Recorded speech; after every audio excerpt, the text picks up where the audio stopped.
नमस्कार, जागो जनमत के खास बुलेटिन न्यूज एक्सप्रेस में आपका स्वागत है। खबरों की शुरुआत करने से पहले नजर डालते हैं आज के मुख्य हेडलाइंस पर। लोकसभा अध्यक्ष ने दीपावली की शुभकामनाओं के साथ ही दिया विकास कार्यों में गति देने का भरोसा। अवध एक्सप्रेस ट्रेन की चपेट में आने से एक व्यक्ति की मौत, डकनिया स्टेशन के प्लेटफॉर्म नंबर 2 की घटना।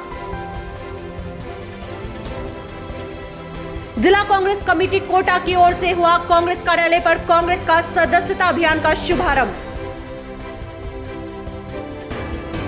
कोरोना की नई गाइडलाइन के साथ ही स्कूलों में लौटी रौनक। कोटा कारागृह में पुलिस प्रशासन का आकस्मिक सर्च अभियान। एडवांस पेमेंट देने के बाद भी नहीं हो रहा गणेशगंज में खाद का वितरण। बकरी पालन के लिए दिया गया महिला किसानों को प्रशिक्षण। बंद मकान को चोरों ने बनाया अपना निशाना, लाखों का माल चोरी होने की आशंका। अब देखते हैं खबरें विस्तार से। लोकसभा अध्यक्ष ने दीपावली की शुभकामनाएं देने के साथ ही विकास कार्यों को गति देने का दिया भरोसा। लोकसभा अध्यक्ष ओम बिरला ने संसदीय क्षेत्र में बूंदी जिले के तालेड़ा पंचायत समिति मुख्यालय पर प्रबुद्धजनों के साथ दीपावली स्नेह मिलन समारोह में भाग लेकर प्रबुद्धजनों के साथ ही आमजन को दीपावली की शुभकामनाएं दी। समारोह में बिरला ने कहा कि हमारे सिख समाज के भाइयों ने तालेड़ा और केशरायपाटन क्षेत्र में कृषि को नए आयाम दिए हैं, जिसका फायदा सभी किसानों को हुआ है। साथ ही कृषि क्षेत्र में विकास की संभावनाओं को तलाशने पर भी जोर दिया है। इस अवसर पर लोकसभा अध्यक्ष ने गडदा बांध से सन 2024 तक सिंचाई व पेयजल उपलब्ध कराने का आश्वासन देने के साथ ही लक्ष्मीपुरा में जीएसएस ग्रिड सहित क्षेत्र में अन्य विकास कार्यों को गति देने का भरोसा दिलाते हुए ग्रामीण जनप्रतिनिधियों से ग्रामीण विकास पर ध्यान देने का आह्वान किया। समारोह में राज्य के पूर्व कृषि मंत्री प्रभुलाल सैनी, बूंदी विधायक अशोक डोगरा, सांगोद के पूर्व विधायक खीरालाल नागर, कोटा नागरिक सहकारी बैंक के अध्यक्ष राजेश कृष्ण बिरला, तालेड़ा पंचायत समिति प्रधान राजेश रायपुरिया, केशरायपाटन पंचायत समिति प्रधान वीरेंद्र सिंह हाड़ा, नेनवा पंचायत समिति प्रधान पद्म नागर, पुरुषोत्तम शर्मा, सत्यनारायण सोलंकी, रामबाबू शर्मा, लक्ष्मीकांत श्रृंगी, राधेश्याम गुर्जर, वरिष्ठ नेता भंवरलाल शर्मा सहित अन्य जनप्रतिनिधियों व भाजपा पदाधिकारियों ने भाग लिया। पैदा हो, नींबू हो, नारंगी, जो यहाँ पे लग सकता हो, हर गांव में हर खेत के अंदर आदमी ये लक्ष्य बनाकर चले कि मुझे मेरे खेत की इस मेड़ पर 100 पौधे लगाने ही लगाने हैं। हमारे जिलाध्यक्ष जी तो कहते हैं, लोग कई बार मानते नहीं हैं, मैंने कई बार कहा, जिलाध्यक्ष जी कहते हैं मैं 10 बीघा के अंदर 10 लाख कमाता हूं। उस परेशानी और उसका समाधान निकालने की शक्ति उसके पास होना चाहिए। हम एक ऐसा मैकेनिज्म डेवलप करना चाहते हैं जिससे गांव में बैठकर ही हम गांव की समस्याओं का समाधान कर सकें। मस्त जमीन। हमारे लोकतंत्र की ताकत ही यही है। दुनिया के कई देश लोकतंत्र हमसे सीखने इसलिए आते हैं कि हमारे कार्य में। अवध एक्सप्रेस ट्रेन की चपेट में आने से एक व्यक्ति की हुई मौत, डकनिया स्टेशन के प्लेटफॉर्म नंबर 2 की घटना। मृतक व्यक्ति की शिनाख्त नहीं होने से शव को रखवाया गया मोर्चरी में। डकनिया स्टेशन के आसपास का बताया जा रहा है मरने वाला व्यक्ति। जीआरपी थाना क्षेत्र के डकनिया स्टेशन के पास मंगलवार को एक व्यक्ति अवध एक्सप्रेस ट्रेन की चपेट में आ गया, जिससे उसकी मौके पर ही मौत हो गई। मृतक व्यक्ति की शिनाख्त नहीं होने से शव को एमबीएस अस्पताल की मोर्चरी में रखवाया गया है। जीआरपी थाना पुलिस के अनुसार दोपहर करीब 12 बजे के लगभग डकनिया स्टेशन के प्लेटफॉर्म नंबर 2 के पास रेलवे ट्रैक क्रॉस करते समय एक व्यक्ति अवध एक्सप्रेस ट्रेन की चपेट में आ गया, जिसकी मौके पर ही मौत हो गई। सूचना पर पुलिस ने मृतक व्यक्ति के शव को कब्जे में लिया। मृतक व्यक्ति की उम्र करीब 50 से 55 साल, रंग गोरा, लंबाई करीब 5 फुट 6 इंच, ग्रे कलर की टी शर्ट तथा ब्लू लोअर पहन रखा है। मृतक की पहचान नहीं होने से शव को एमबीएस अस्पताल की मोर्चरी में रखवाया गया है। पुलिस मृतक की शिनाख्त के प्रयास में जुटी हुई है। कोटा शहर जिला कांग्रेस कमेटी कोटा की ओर से दीपावली मिलन समारोह का आयोजन गुमानपुरा कांग्रेस कार्यालय पर रखा गया है, जहां पर कार्यकर्ताओं को कांग्रेस का अभियान से भी जोड़ा जाएगा। कांग्रेस कार्यालय सदस्यता आयोजन में शहर जिला कांग्रेस कमेटी अध्यक्ष रविंद्र त्यागी, समाज सेवी अमित धारीवाल, महापौर राजीव अग्रवाल, उप महापौर पवन मीणा, शिवकांत नंदवाना आदि वरिष्ठ पदाधिकारी व कार्यकर्ता मौजूद रहे। रविंद्र त्यागी ने कहा कि कांग्रेस की सदस्य अभियान को जोर शोर से ब्लॉक, बूथ व कांग्रेस सेवा दल की ओर से प्रभात रैली का आयोजन कोटा उत्तर एवं कोटा दक्षिण के हर ब्लॉक बूथ पर की जाएगी। विराजमान पूर्व जिला प्रमुख और जिला कांग्रेस कमेटी के पूर्व अध्यक्ष आदरणीय पानाचंद जी गुप्ता साहब,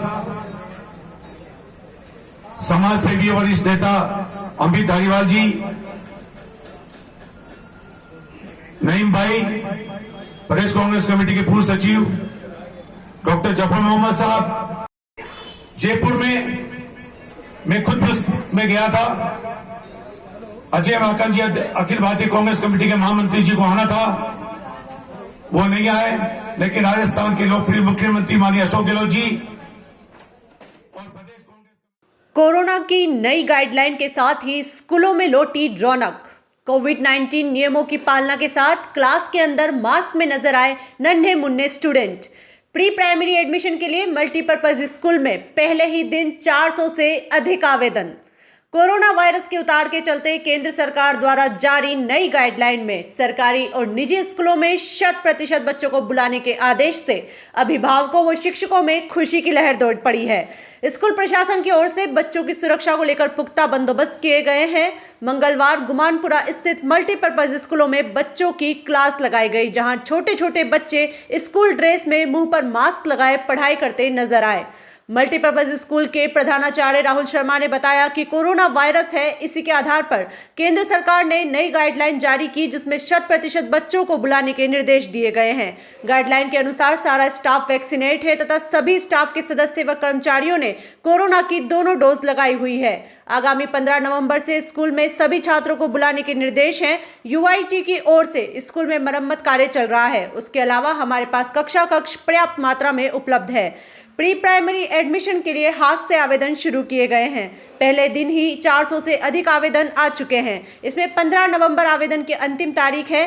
प्री प्राइमरी एडमिशन में 5 वर्ष से कम आयु के बच्चों को एडमिशन दिया जा रहा है, जिसके लिए बच्चों का बर्थ सर्टिफिकेट, आधार कार्ड व माता पिता के आधार कार्ड आवेदन के साथ लगाना जरूरी है। इसमें 25-25 बच्चों के सेक्शन बनाए गए हैं, जिसके बाद 17 नवंबर को लॉटरी निकाली जाएगी।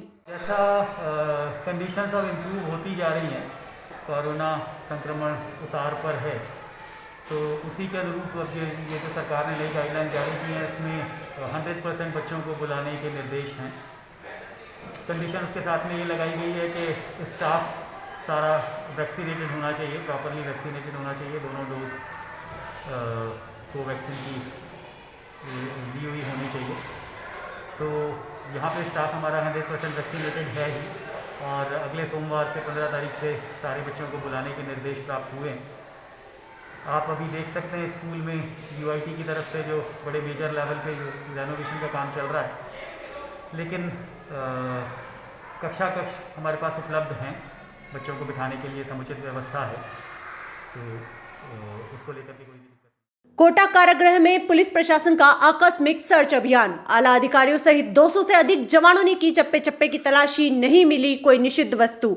महानिदेशालय कारागार राजस्थान जयपुर द्वारा चलाए जा रहे ऑपरेशन फ्लश आउट के तहत मंगलवार को राजेश मील, अतिरिक्त पुलिस अधीक्षक कोटा शहर के निर्देश में केंद्रीय कारागार कोटा में सर्च का अभियान चलाया गया। लगभग 2 घंटे चले सर्च व तलाशी अभियान में 200 पुलिसकर्मियों की 1 दर्जन टीमों ने जिला पुलिस प्रशासन के आला अधिकारियों के नेतृत्व में कोटा के जेल के चप्पे की सघन तलाशी ली। दोपहर 1:30 बजे राजेश मील के निर्देश में पुलिस प्रशासन की टीम ने जेल पर अचानक पहुंचकर जेल की तलाशी को अंजाम दिया। 2 घंटे तक लगातार जेल में सघन तलाशी करने पर कारागृह में कोई निषिद्ध सामग्री नहीं मिली। मौके पर कोटा के पुलिस अधिकारी भगवंत सिंह हिंगड़, अतिरिक्त पुलिस अधीक्षक व द्वितीय कोटा शहर, राम कल्याण अतिरिक्त पुलिस अधीक्षक व तृतीय कोटा शहर, अंकित जैन उपाधीक्षक पुलिस, राजेंद्र बुर्डक उपाधीक्षक, शंकर लाल उपाधीक्षक, मृत्युंजय मिश्रा उपाधीक्षक पुलिस, मनोज सिंह पुलिस निरीक्षक, हंसराज पुलिस निरीक्षक, चंद्रज्योति पुलिस निरीक्षक सहित कोटा पुलिस प्रशासन के कई अधिकारी रहे। जेल अधीक्षक सुमन मालीवाल, श्रवण लाल जाट, जेल अधीक्षक द्वितीय Sushil Punia, RSC company commander Brajesh Dikshit, कारापाल जसवंत सिंह, कारापाल रवि कुमार कारापाल सहित केंद्रीय कारागृह कोटा के मौजूद रहे। कोटा शहर की पुलिस प्रशासन ने पुलिस जाब्ता सहित विभिन्न एजेंसी के 200 जवानों के सहयोग से केंद्रीय कारागृह कोटा की औचक गहनता से सघन तलाशी ली। तलाशी में बंदी एवं बंदियों के बैरिक, शौचालय, खुला परिसर, भोजनशाला, अस्पताल सहित बंदियों के सभी सामानों की सघन तलाशी ली गई। तलाशी की वीडियोग्राफी व फोटोग्राफी भी करवाई गई।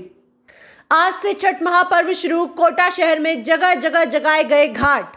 नहाय खाए के साथ छठ महापर्व शुरू हो गया है। आज छठ महापर्व स्थानों पर मनाया गया।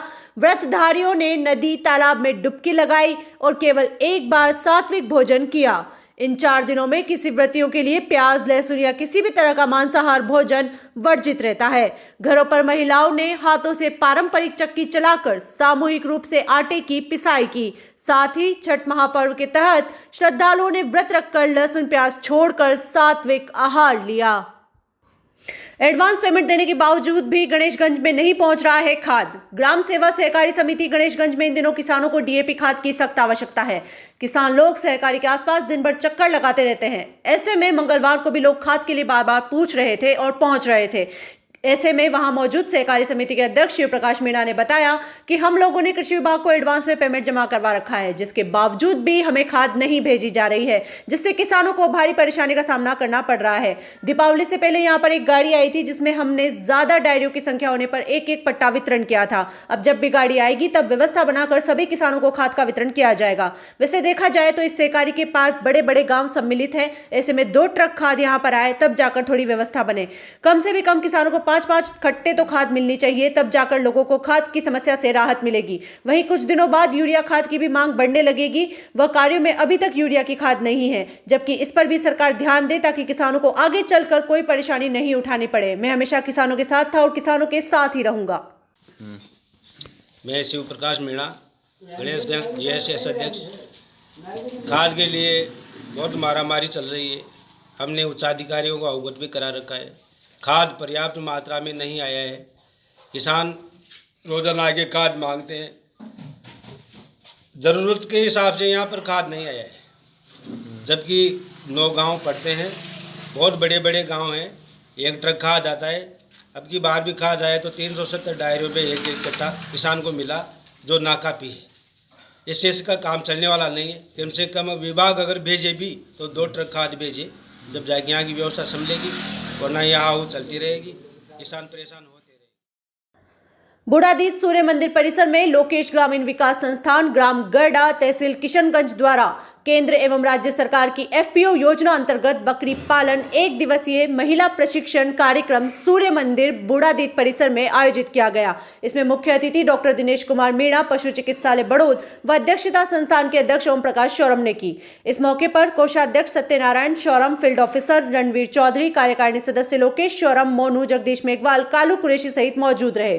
प्रशिक्षण में बूढ़ादीद, देदिया हेड़ी, नौताड़ा गाँव के करीब 50 महिला पुरुषों को संस्थान अध्यक्ष ओम प्रकाश ने बताया कि बकरी पालन करने वाले किसान महिलाओं को 2,38,000 रुपए का कृषि ऋण BRKG बैंक द्वारा संस्थान के माध्यम से दिया जाएगा। ऋण पर सरकार द्वारा 33.33% की सब्सिडी भी दी जाएगी। संस्थान द्वारा बैंक को लोन चुकता करने की गारंटी भी दी जाती है। बकरियों का बीमा व टीकाकरण भी किया जाता है। उन्होंने बताया कि प्रशिक्षण का उद्देश्य किसान महिलाओं को पशुपालन से जोड़कर किसान परिवारों की आय में वृद्धि कर रोजगार उपलब्ध करवाना है। बकरी पालन व्यवसाय के लिए सरकार एवं संस्थान द्वारा बाजार भी उपलब्ध करवाया जाएगा। कोषाध्यक्ष सत्यनारायण शौरम ने बताया कि एक ग्रुप में 12 से 20 ग्रामीण किसान महिलाओं को सदस्य बनाकर उन्हें बकरी पालन व्यवसाय के लिए प्रशिक्षित किया जाता है। गोवर्धन थाने के अंतर्गत कृष्णा कॉलोनी का है ये मामला, जहां ब्रजेश नामक व्यक्ति के मकान को अज्ञात चोरों द्वारा अपना निशाना बनाकर लाखों का माल पार कर लिया गया। ब्रजेश मकान मालिक दिल्ली में किसी मंदिर पर नौकरी करते हैं और त्योहार मनाकर अपने मकान को बंद करके अपनी नौकरी पर गए हुए थे। इसी का फायदा उठाकर अज्ञात चोरों द्वारा मेन गेट एवं अंदर का दरवाजा तोड़कर कमरे में रखी अलमारी के लॉकर तोड़कर सामान पार कर लिया गया। इसकी जानकारी ब्रजेश के परिजनों ने मीडिया को दी, मगर चोरी से होने वाले नुकसान का अभी कोई भी अंदाजा लगाने में परिजन असमर्थ नजर आ रहे हैं। मकान के खुले दरवाजे को देखकर ही पड़ोसी हो गए थे आश्चर्यचकित। जब उन्होंने मेन गेट का टूटा हुआ कुंडा देखा तो वह घबरा गए और पड़ोसियों ने इसकी सूचना ब्रजेश के परिजनों को दी। मौके पर परिजन पहुंचकर उन्होंने घर का हाल देखा तो वो भी आश्चर्यचकित रह गए। उन्होंने पुलिस को सूचना दी। मौके पर पहुंचकर पुलिस अपनी जांच में जुट गई। मकान में हुए चोरी के नुकसान का भी अंदाजा न लगाना अभी मुश्किल हो रहा है। ये अंदाजा तो मकान मालिक के वापस आने के बाद ही पता चल पाएगा। क्या नाम? प्रेमचंद शर्मा। यहाँ पे आज क्या वारदात हुई है? यहाँ पे रात को जो है चोरी हुई है, तो गया मैं पड़ोसियों के द्वारा यहाँ पता चला है जी। तो कितने की चोरी हुई होगी लगभग? लगभग मुझे तो पता नहीं है, मैं तो उनका भतीजा हूँ। अभी वो आ रहे हैं, वो दिल्ली हैं यहाँ से, तो दिल्ली से आने के बाद बताएंगे कितने तक की क्या हुआ। जागो जनमत से जुड़े रहने के लिए हमारे YouTube चैनल और Facebook पेज को लाइक करना ना भूलें। धन्यवाद।